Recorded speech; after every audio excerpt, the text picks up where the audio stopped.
CBDC라고 알아요? 어떻게 해요? 현금 갖고 있는 분들. 이래도 끝까지 현금을 가지고 계시겠습니까? 이번에 시범 서비스에 들어갔습니다. 이미 시작한 거예요? 시작했어요. 앞으로 미래에는 토큰을 모르면 안 돼요. 뭐든지 토큰화 될 거예요.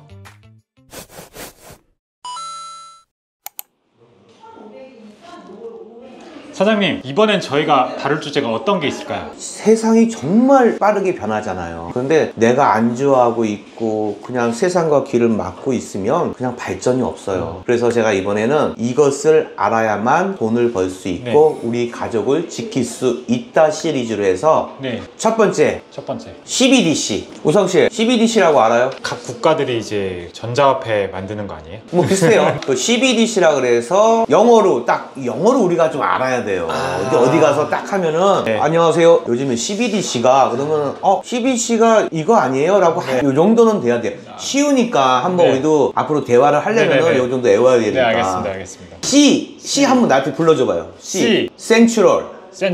B. 뱅크. D. 디지털. C. 커런시. 여기 이 여상은 뭐예요? 중앙은행 전자화폐. 중앙은행에서 발행하는 전자화폐라는 뜻이에요. 요 CBDC에 대해서 제가 오늘 설명을 할 거고요. 그 다음에도 시리즈 2탄, 이것도 꼭 알아야 돼요. 스테이블 코인.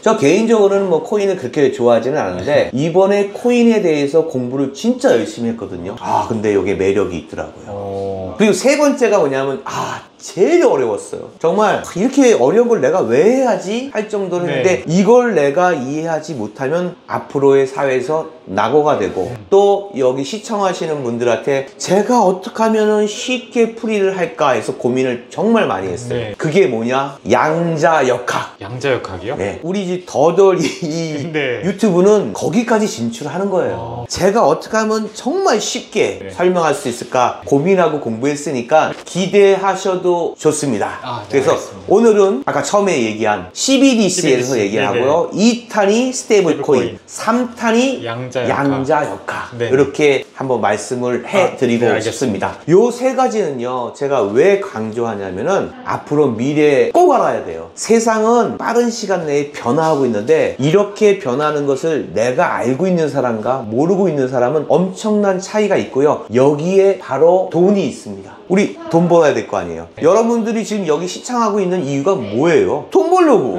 목적은 하나예요. 근데 이렇게 얘기하는 게 좀 뭐하지만 사실이잖아요. 저도 돈 벌려고 하는 거고요. 여러분도 돈을 벌게 해드리려고 하는 거고 그 목적으로 하는 거니까 서로 협업하면서 정보 교환하고 이렇게 진행하도록 하겠습니다. 첫 번째 CBDC. 아까 제가 설명했을 때 우리 우성 씨가 얘기한 제가 알려준 대로 한번 한국말로 풀어보세요. 중앙은행 전자화폐. 그렇죠. 중앙은행 전자화폐. 영어 그대로 얘기하는 거고 중앙은행에서 발행하는 전자화폐다. 자, 그러면 왜 중앙은행에서 전자화폐를 발행하려고 할까요? 일단은 돈 쪽으로 절약이 될 것 같아요. 지폐 찍어내고 이러는데 돈이 들 것 같은데. 그렇죠. 무시 못하죠. 우리가 지금 지폐 찍는 것도 그 만드는데 엄청난 예산이 들어가는 거잖아요. 그리고 생각나는 대로 그냥 편안하게 거래가 좀 쉬워지지 않을까요? 돈 갖고 다닐 필요 없이. 그렇죠. 거래가 쉬워지죠. 아주 간단해지죠. 더 이상은 없어요? 기록 기록. 맞아요. 전자상으로 이제 거래를 하게 되면 모든 기록이 남으니까 관리를 하기가 편해지죠. 정부 입장에서는. 그래요. 돈의 흐름을 파악하기 쉬워지죠. 그럴 수 있죠. 그래서 제가 지금 열거한 거 맞아요. 그런 요소들이 있어요. 그런데 요즘에 전 이상한 느낌을 느껴요. 우성씨 요즘에 은행 가봤어요? 가갖고 현금으로 돈을 뽑은 적이 있나요? 현금 뽑은 적은 없는 것 같아요. 요즘에 아마 우리 시청자 여러분도 많이 느끼실 거예요. 은행에 가서 현금 뽑기가 굉장히 힘들어요. 그리고 그전에는 한 2천만 원 정도 현금을 뽑았을 때 2천만 원 이상이 뭐 금감원에 보고가 된다. 그게 또 한 1,000만 원으로 내려가고 지금 500만 원까지 내려간 걸로 알고 있거든요. 그래서 야, 이거 왜 이러지? 그 CBDC에서 얘기하는 것 중에 여기가 속하는 거예요. 잘 보시면은 은행의 수익이 제일 큰 게 뭔지 아세요? 은행에서 대출이자. 대출이죠. 옛날에는 은행의 최고의 덕망은 예금이었어요. 왜 그러잖아요. 예금을 하세요. 예금을 해야 나라 경제가 발전됩니다. 그러니까 우리 국민들이 다 예금을 해서 그 예금 가지고 다시 경제 발전에 나서 우리가 이제까지 이만큼 온 것도 저축성 때문에 그런 거거든요. 그런데 지금은 내 돈을 가지고 저축을 했는데 제약이 있어요. 내 돈을 500만 원, 1000만 원을 찾으려고 해도 자꾸 물어봐요. 그리고 안 된대요. 그래서 저 혼자 생각을 해봤죠. 이상하다. 그전에는 나라 발전을 위해서 예금하세요, 예금하세요 라고 했는데 지금은 은행에 계신 분들이 배가 불러서 뭐 예금을 하시려면 하시고 마시려면 마세요. 우리는 어차피 대출로 큰 이익을 보니까요. 그런 느낌이 들었어요. 민주주의 국가에서 내가 내 돈을 나라가 발전하기 위해서 예금을 했는데 그 돈을 찾으려고 했을 때 수표든 현금이든 구분하지 않고 내 돈을 내가 찾아가는 게 그게 민주주의 국가라고 저는 생각을 했는데 그게 통제당하고 있는 거죠. 그렇잖아요. 그런데 이유가 있대요. 이유가 뭐예요? 그랬더니 보이스피싱 때문에 그렇대요. 물론 보이스피싱 때문에 어디다 쓰는지 많이 찾아가지 마세요. 현금을 왜 찾습니까? 할 수 있어요. 요즘은 이게 영리해져 가지고 목소리까지 똑같이 한대요. 그런데 나이 드신 분들이 그걸 안 속을 수가 있나요? 그러니까 그런 것 때문에 이렇게 지금 제약을 하는 거는 충분히 이해를 합니다. 하지만 만약에 국가가 어떤 통제하기 위해서 현금의 흐름을 파악하기 위해서라면은 저는 이건 문제가 있다고 생각을 해요. 그래서 우리나라 중앙은행은 어디죠? 한국은행. 한국은행. 네. 한국은행에서 CBDC에 대해서 모든 플랫폼을 다 만들어 놨어요. 벌써요? 그래서 이번에 시범 서비스에 들어갔습니다. 이미 시작한 거예요? 시작했어요. 이거 모르시는 분들 많더라고요. 네, 저도 처음 알았어요. 10만 명을 대상으로 이게 서비스가 들어갔어요. 그러니까 우리가 CBDC를 발행하기 전에 시범적으로 한번 해보는 거예요. 테스트를 해보는 거죠. 그 프로젝트 이름이 뭐다? 한강이에요. 한강이요? 네. 한강? 네. 한강 프로젝트라 그래갖고 지금 중앙은행인 한국은행에서 CBDC에 대해서 서비스 테스트를 하고 있는 중이에요. 서비스 테스트를 한다는 건 뭐예요? 앞으로 CBDC를 발행하겠다는 거죠. 그쵸. 그런데 CBDC, 아까 얘기한 중앙은행에서 발행한 전자화폐라는 거죠. CBDC가 과연 어떻게 나오느냐에 대해서 우리는 알고 있어야 된다는 거죠. 첫 번째, 중앙은행에서 소비자한테 다이렉트로 CBDC를 개설하는 거예요. 다이렉트죠. 네. 그러면 뭐가 있냐면요. 보통 뭐 페이라고 그러죠. 뭐 페이먼츠라고 대신 결제해주는 이런 회사들이 좀 굉장히 많아요. 이런 것들이 없어지는 거예요. 아, CBDC가 들어오면? 네, 없어지죠. 대행사가 없어지는 거예요. 카드 같은 경우에 뭐 국민은행에서 있잖아요. 뭐 신한 뭐 하고 BC, 비자 믿을 만한 곳이잖아요. 그러니까 안심하고 결제를 해주고 수수료를 줬잖아요. 그리고 나서 카카오도 크죠. 그러니까 이 회사를 믿고서 우리가 이제 결제를 했는데 이제는 그게 없어지는 거예요. 짠! 없어져요. 국가에서 그 역할을 다 그렇죠. 국가에서 다이렉트로 수수료 없이 개인과 결제를 하는 거예요. 그러면 이럴 때는 어디가 좋으냐? 가맹점이 좋은 거예요. 그렇네요. 네. 내가 만약에 담배 가게 아저씨예요. 담배 가게 딱 했는데 담배도 막 요즘에 카드로 결제하고 뭐 카카오도 하고 뭐 여러 가지 많잖아요. 했는데 이것이 결제가 되려면은 하루나 이틀 있다가 결제가 떨어져요. 근데 원칙적으로 말하면은 이 중간에 있는 회사들 뭐 카드 회사, 뭐 카카오라든지 페이먼트 회사들을 우리는 믿고 하는 거예요. 만약에 여기가 문제가 생기면은 저는 돈을 받을 수가 없어요. 부도가 나면은. 그래서 이 사람들은 나를 믿고 하십시오라고 해서 뭐 수수료도 좀 깎아주면서 경쟁하면서 우리 개인들한테는 서비스로 제공을 해주는 거고 가맹점은 아이고야 이거 바로 결제가 안 되고 하루 이틀 있다가 오네. 그런데 원 가격보다 수수료가 빼져서 오는 거죠. 그러면 우리 가맹점들은 조금씩 손해보는 느낌 그런 게 오죠. 그렇지만 CBDC는 이게 되면요 수수료 없어요. 중간에 부동산처럼 소개해주는 사람이 없다는 거예요. 그리고 바로 결제, 수수료 없이 바로 결제. 가맹점이 만세 하는 거죠. 진짜 좋아하겠네요. 정말 좋아하는 거죠. 퍼센트는 작을 수도 있지만 그렇죠. 그게 1년, 2년 쌓이면 엄청 크잖아요. 그죠. 이게 바로 전통적인 CBDC예요. 이걸 주로 하는 나라가 중국. 그리고 이 CBDC를 실시하는 거의 90% 이상은 이 시스템을 고안하고 할 예정이에요. 근데 아까 CBDC 하면은 생각나는 거 했을 때 세 번째가 뭐였죠? 자금의 흐름을 파악할 수 있다. 그렇죠. 네. 이게 우리 국민들이 가장 우려하는 부분이에요. 중앙은행에서 개인의 신상과 정보를 다 파악할 수 있는 거예요. 그러니까 돈의 흐름까지 다 파악할 뭐 수 있는 거죠. 샀는지 어디 갔는지도 알 수 있어요. 그렇죠. 숙소 같은 거 예약하면 그렇죠. 그리고 이 사람의 계좌의 자금이 어디로 가는지까지도 다 알 수가 있어요. 그래서 이거는 개인의 자유를 침해한다 그래서 반발심이 굉장히 강한 거죠. 그럴 수 있겠네요. 그게 원래 CBDC의 복고적인 느낌이고 이걸 시행하는 나라 많아요. 그게 A. 그 B가 있어요. B는 뭐냐면은 중앙은행에서 각 은행만 CBDC를 주고받는 거예요. 이 정도 되면 은행에 가는 돈이면은 좀 금액이 크겠죠. 그러니까 뭐 50억, 20억 뭐 이런 돈들이 은행한테 가는 거예요. 여기까지만. 은행은 소비자들한테 가는 것은 원래 그 시스템대로 하고, 중앙은행에서 보통 우리가 얘기하는 상업적인 은행으로 갔을 때만 CBDC를 하는 경우가 있어요. 근데 이것은 좀 극히 드문 경우죠. 효용 가치가 좀 떨어질 것 같아요. 거의 뭐 한 5% 정도밖에 안 되는 건데, 이런 방법도 있다는 거죠. 그런데 이런 방법을 하는 이유는 뭐예요? 아까 말씀하신 그 개인정보 유출. 그렇죠. 여긴 개인정보 유출이 되지 않을 것이라 해서 국민들을 안심시키기 위해서 B라는 방법으로 CBDC를 개설하는 거예요. 그리고 이제 C가 있어요. C. 대한민국에서 하는 게 C입니다. 원래 이 CBDC 활용하는 이 C안은 뭐냐면은 미국 행정부, 지금 트럼프 그 전에 행정부, 바이든 행정부에서 CBDC에 대한 모든 플랫폼을 마친 상태예요. 그래서 실행을 해갖고 서비스를 하려고 했는데 미치광이 트럼프가 박살을 내버렸어요. 그래서 없던 게 됐죠. 그 초안을 우리나라가 따라하는 거예요. 굉장히 설득력 있어요. 어떤 방법이냐면은, 일단 중앙은행에서 은행한테 CBDC로 똑같아요. B안이죠. B안. B안처럼. B안이죠. 그리고 이 은행에서는 개인한테 토큰을 발행해 주는 거예요. 그래서 여기에도 물론 아까 얘기한 대로 개인정보가 유출되는 것을 막을 것입니다라는 나라에서 그렇게 얘기를 하겠다는 거죠. 근데 어차피 지금도 마찬가지잖아요. 은행에서 어떤 개인에 대해서 모든 정보를 알려주십시오 라고 요청을 하게 되면 금감원에서 그 자료가 합당하면은 다 알려주게 돼 있어요. 근데 그 정보는 어떤 것이겠어요? 서로 은행과 중앙은행과 또 금감원과 어떤 그런 삼각관계에서 어떤 문제가 발생했을 때 이 사람에 대해서 정말로 신상의 모든 정보를 알고 싶으면 이게 이쪽으로 가서 알려달라고 할 수도 있는 거고요. 이쪽에서 알려달라고 할 수도 있는 거예요. 결국은 뭐예요? 알 수 있다는 거죠.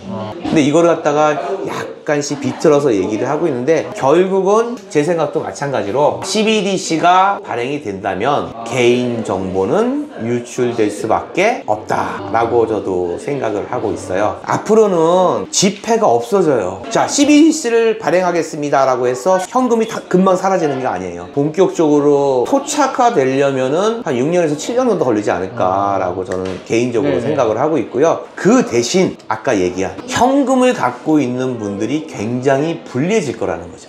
CBDC로 할 수 있게끔 모든 토대를 만들었는데 현금을 쓰지 말라고 만든 제도인데 계속 쓰고 있으면 이 사람들한테 불리한 걸 자꾸 해줘야죠. 바꾸게끔 CBDC로. 그렇죠. 그럼 어떤 분들이 제일 좀 불안해할까요? 모르겠어요. 집에 현금 많은 사람. 왜? 의외로 5만원짜리가 많이 안 나왔잖아요. 그래서 이 5만원짜리가 집에 어느 곳에, 그건 어디 곳에 있는지 나도 몰라.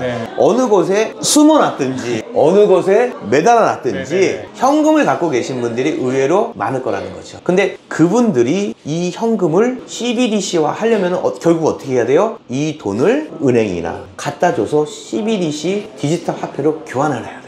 나라에서 CBDC 하겠습니다 라고 했는데 현금을 마음대로 쓸 수 있고 현금 하는 데도 많고 하면 굳이 바꿀 필요가 없는 거예요. 그렇죠. 그러면 제가 아까 처음에 얘기했던 거 있죠. 왜 요즘 은행에서 현금을 잘 안 주지? 현금을 가져가는데 제약을 주지? 내가 현금을 가지고 예금하려는데 왜 이거 어디서 나는지 자꾸 물어보지? 금감원에 뭐 보고되고 뭐 고발, 우리 국민들을 단어로서 조정하려고 해요. 겁 주는 거예요. 왜 그렇게 하죠? 왜 겁을 주죠? 그것은 현금을 가지고 현금을 사용하는 것에 자꾸 불리한 걸 주는 거예요. 그래서 CBDC를 더 활용하고 범위를 넓혀가기 위한 방법이라는 거죠.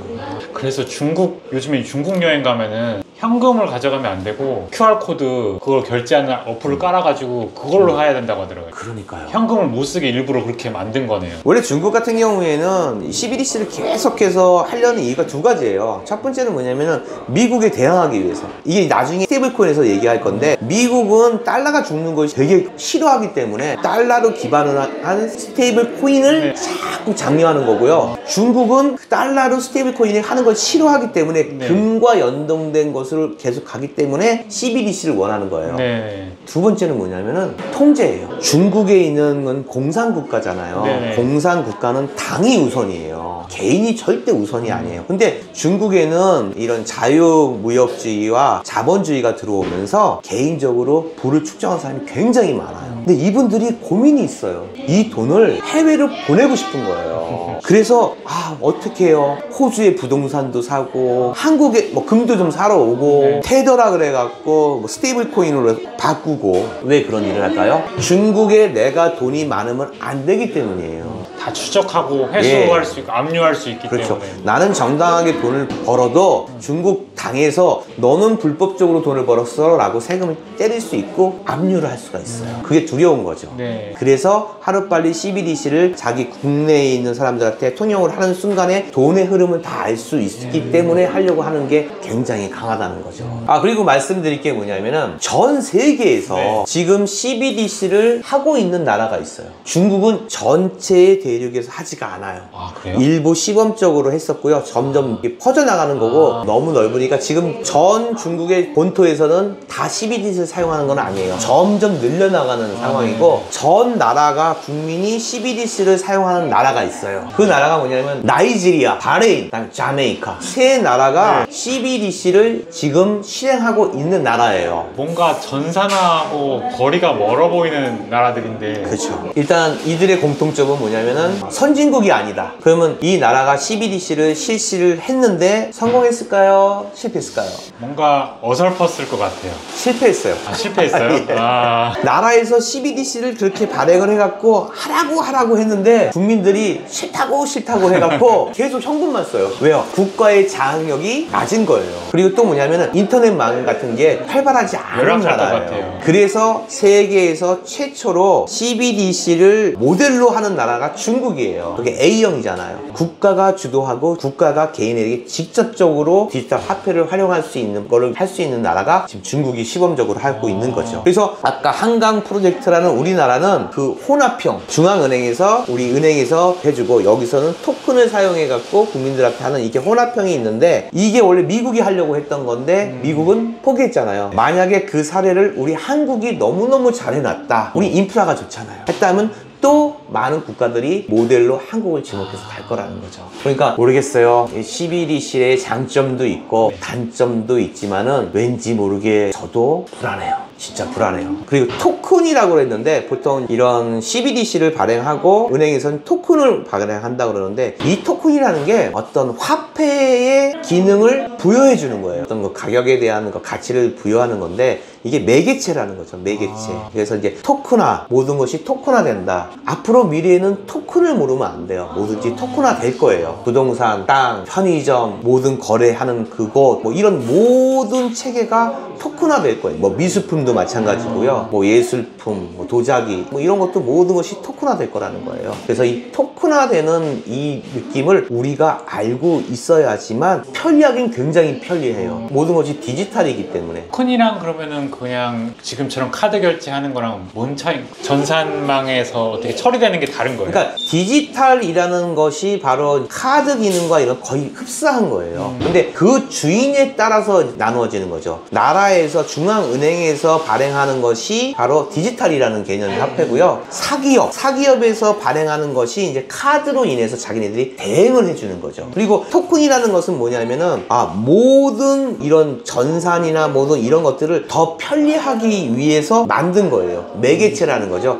뭐 예를 들어서 돈을 주면 좋고 이게 디지털로 이렇게 가면 좋은데 너무 복잡해. 그러니까 우리 이 토큰으로 통일을 하자. 라면 이 토큰도 화폐의 기능을 하고 있는 거예요. 그런 것이 좀 다르고 무슨 얘기가 들고 갔어요? 그래서 CBDC는 무조건 발행이 된다라고 생각을 하시는 게 좋아요. 그러니까 우리나라 국민들도 벌써 한국은행에서 한강이란 프로젝트로 지금 시범 운영하고 있으니까요. 곧 하겠다는 의지예요. 그러니까 여기서 점점 우리나라의 이 시스템은 뭐가 되냐면 카드 편리하죠. 네, 카드 편하죠. 띡, 네, 뭐 지하철도 띡띡, 네, 뭐 뭘 사도 띡띡. 근데 이걸 수수료 내야 되고 가맹점은 하루나 이틀 있다가 수수료 뺀 금액이 들어오고 나라에서 여러분 이런 거 없애겠습니다. 수수료 없고요. 가맹점도 바로 입금이 될 겁니다. 이렇게 편리한 걸 왜 안 쓰세요? 라고 해서 장려를 할 거고 현금을 갖고 있는 곳에서는 현금을 쓰는 사람들 계속 압박할 거예요. 저는 상상이 가요. 예를 들어서 아주머니 여기 국밥 하나 주세요. 얼마예요? 2만 원인데요. 여기 있습니다.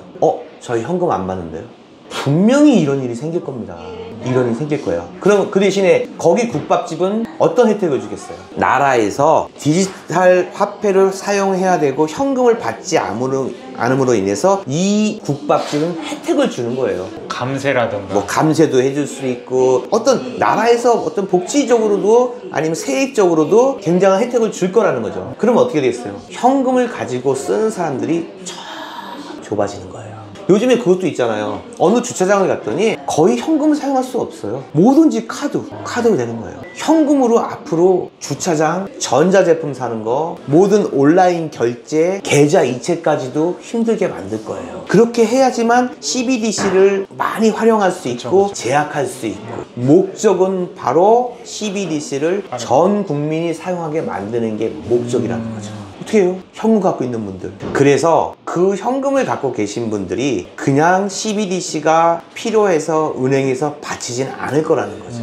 물론 제가 금은방 사장이라서 금을 팔기 위해서 이런 말 하는 거 아니에요. 현금으로 자산, 금이나 은을 사두시는 게 좋거든요. 이런 말 함부로 할 수가 없죠. 하지만 이 시대의 흐름과 그 나라의 정책에 따라서 그런 흐름들이 보인다는 거예요. 근데 그렇게 현금을 갖고 계신 분들, 끝까지 갖고 계신 분들은 일단 돈의 가치가 계속해서 떨어질 것이고 나라에서도 제약이 굉장히 많을 거라는 거죠. 이래도 끝까지 현금을 가지고 계시겠습니까? 안 됩니다. 일단 어떤 자산이든지 이 현금을 가지고 투자를 하십시오. 그래서 현금을 가지고 있지 않고 이 자산으로서 내가 가지고 있고요. 그 자산으로서 나중에 디지털화 된다면 그때 변형을 하면 되는 겁니다. 그런데 내가 끝까지 현금이 최고래에서 현금을 갖고 있는 순간 나중에 디지털 화폐로 변환됐을 때 물론 한순간에 되지는 않겠죠. 하지만 내가 경제적으로 이 현금을 쓰는 폭이 점점 줄어들 겁니다. 나라는 틀림없이 그렇게 만들 거예요. 전 세계적으로도 그렇게 할 겁니다. 그게 통제가 됐든 어떻게 됐든 간에요. 내가 지금 지하철을 타고 출근을 못 하고요. 내가 병원에 진료를 받을 때도 굉장히 불리하고요. 국가는 어떻게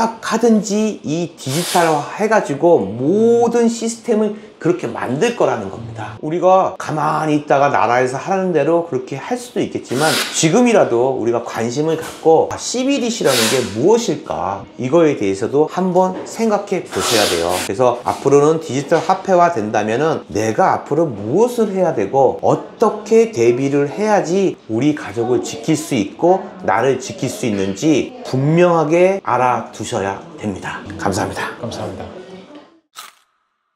만약에 저희 사례가 성공을 하면은 전 세계적으로는 중국 사례보다 우리나라 사례를 따를 가능성이 훨씬 높겠네요. 왜냐면은 중국은 어쨌든 정부가 개인을 다 컨트롤하려고 하는 목적으로도 그렇게 하고 있는 건데 외국에서는 민주주의 국가들이 많으니까 그렇지 않아. 디지털 화폐의 가장 큰 목적은 바로 통제야. 그 목적으로 디지털 화폐를 만드는 거지. 네. 국가에 있어서 돈의 흐름을 보겠다는 거지.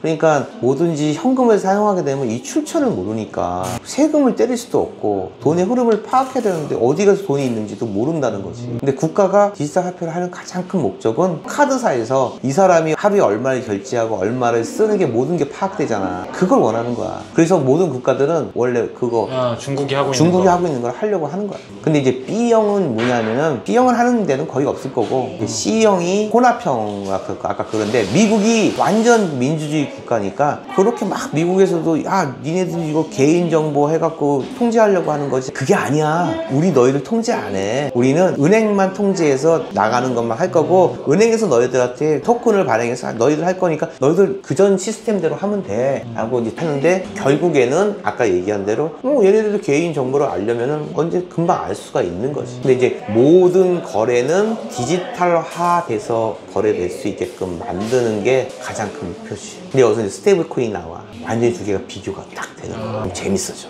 스테이블 코인 가자. 네.